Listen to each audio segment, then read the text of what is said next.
back to the channel. We're here on day 2 of the quarantine dream, and we're going to be housing our happy, cheery, bitey little Omothymus violaceopes. Is that how you say it? I don't know. Correct me if I'm wrong, but I don't think that's how you say it. That might be how you say it, but you can't really correct me because it's dead language, so but just let me know your own opinion. But I'm sick, so this is going to be even extra fun. Let's get into it.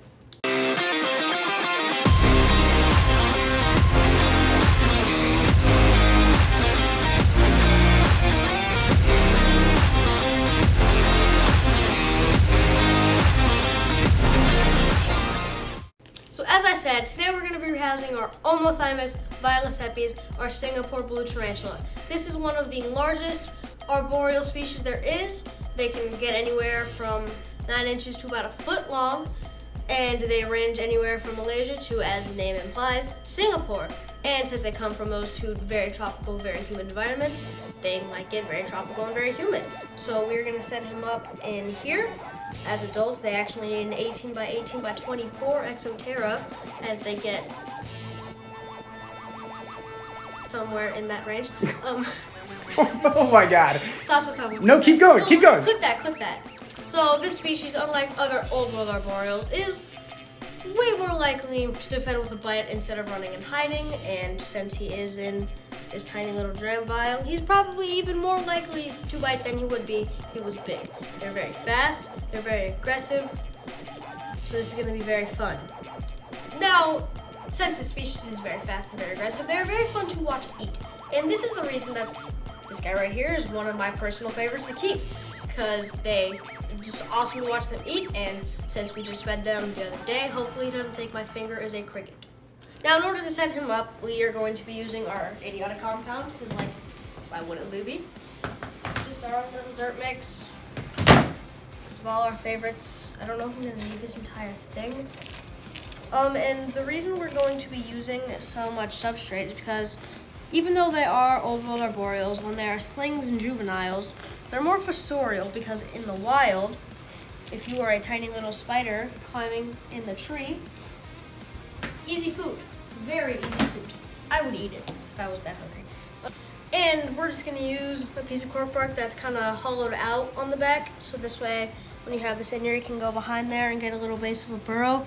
I would recommend using a very small piece of cork round if you have access to that, but this is what we have to go with. So if he does decide to climb, he can climb up in here. We also got this nice open space to dig around. So we put this little water dish in here. This was our Heteroscogia maculata's old dish before she was upgraded to a bigger one. And this next thing that I'm gonna do, my dad absolutely hates, and I don't really know why. I'm just gonna go ahead and fill up his water so that his habitat is nice and set up. When we actually put him in here, this needs to be pumped. And since, as I said, they are a more tropical, temperate species, I'm just gonna go ahead and mist it off so that it's nice and humid in there for him.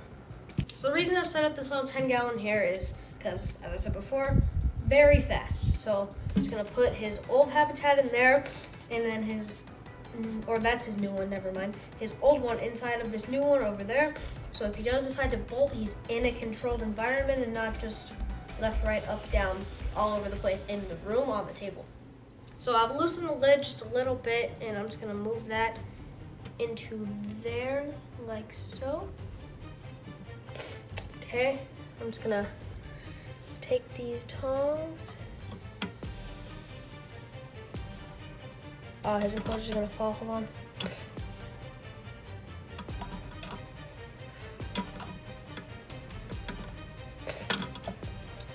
Okay. Step 1 complete. Task failed successfully. Okay, so I'm gonna start pulling this moss out. Is that his little hole right there? Yeah, you see him down in there? No. It's very wrapped up. What should I do with this moss after I get it out? Just dump it on the side in the enclosure. Oh. Right there. Just drop it. Okay. Cool. Okay, he's not moving, which is definitely good. That was weak.